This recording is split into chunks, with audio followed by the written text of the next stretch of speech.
How did China, the nation once brought to its knees, transform into a global superpower in just a few decades?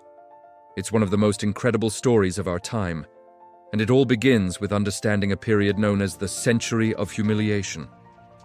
From the mid-19th to the mid-20th century, China faced immense challenges. Starting with the Opium Wars, foreign powers carved up the country, imposing unequal treaties and exploiting its resources. This period of foreign domination, internal conflict, and instability left a deep scar on the national psyche. It wasn't just a military defeat. It was a profound blow to a civilization that had seen itself as the center of the world for millennia. This era ended with the conclusion of World War II and the establishment of the People's Republic of China in 1949. The new leadership, under Mao Zedong, was driven by a powerful desire to restore China's sovereignty and never again suffer such humiliation. The initial decades were turbulent. The Great Leap Forward and the Cultural Revolution were tumultuous periods that caused immense hardship and set the economy back. The country was largely isolated, poor, and agrarian. A centralized, state-controlled economy struggled to meet the basic needs of its massive population. For the average person, life was a daily struggle for survival. The dream of a strong, prosperous China seemed impossibly distant. The world saw China as a sleeping giant, but one that was deeply troubled and unlikely to wake anytime soon. Then in 1978, everything changed. Following Mao's death, Deng Xiaoping rose to power and initiated a radical new direction with a policy known as reform and opening up. Deng's philosophy was famously pragmatic. It doesn't matter if a cat is black or white, as long as it catches mice. This meant that ideology took a back seat to practical results. The goal was simple: make China strong and its people prosperous.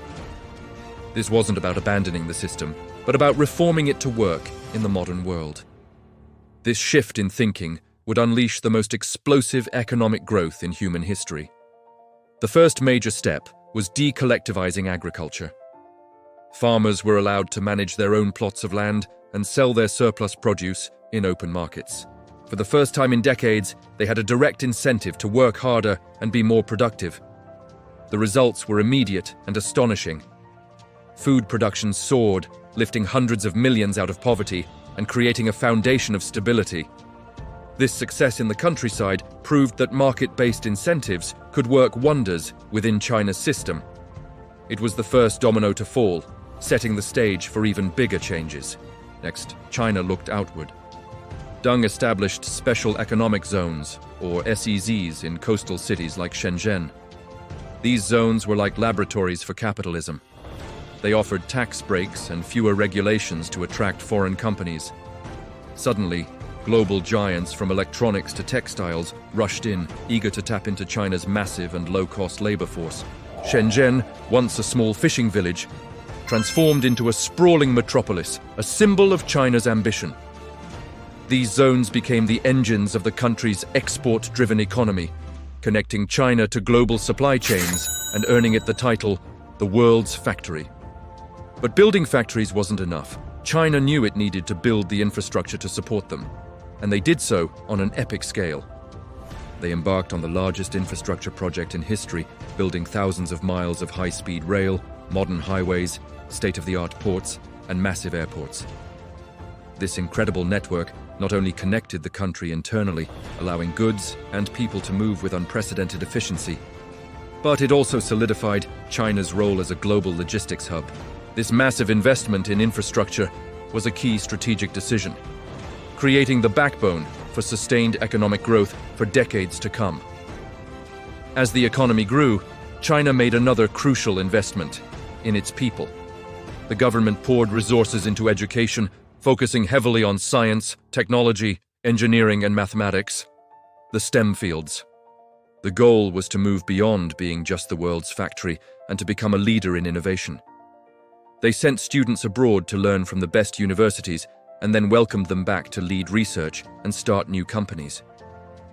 This long-term focus on human capital created a highly skilled workforce capable of driving the next phase of China's development, moving from made in China to created in China. This leads us to China's tech revolution. While the West had Silicon Valley, China built its own tech ecosystem. Companies like Alibaba, Tencent, and Huawei didn't just copy Western models, they innovated for the unique Chinese market. They developed super apps like WeChat, which combines messaging, social media, and payment systems all in one. They pioneered mobile payments, making cash almost obsolete in major cities. With strong government support and a massive domestic market, these tech giants have become global leaders in areas like 5G, artificial intelligence, and e-commerce, challenging the long-held tech dominance of the United States. Finally, China projected its economic power onto the global stage with the Belt and Road Initiative. Announced in 2013, this is arguably the most ambitious infrastructure and investment project in world history. It aims to create a modern-day Silk Road, connecting Asia with Africa and Europe through a network of land and maritime routes. By funding and building railways, ports, and power plants in over 150 countries, China is not just creating new markets for its goods, it's also expanding its political and strategic influence across the globe, reshaping the geopolitical landscape. From the ashes of the century of humiliation to a global superpower, China's journey is a story of long-term strategic planning, pragmatic reform, massive investment, and a relentless national will to reclaim its place in the world. They learned from the West, adapted those lessons to their own system, and executed their plan with incredible speed and scale.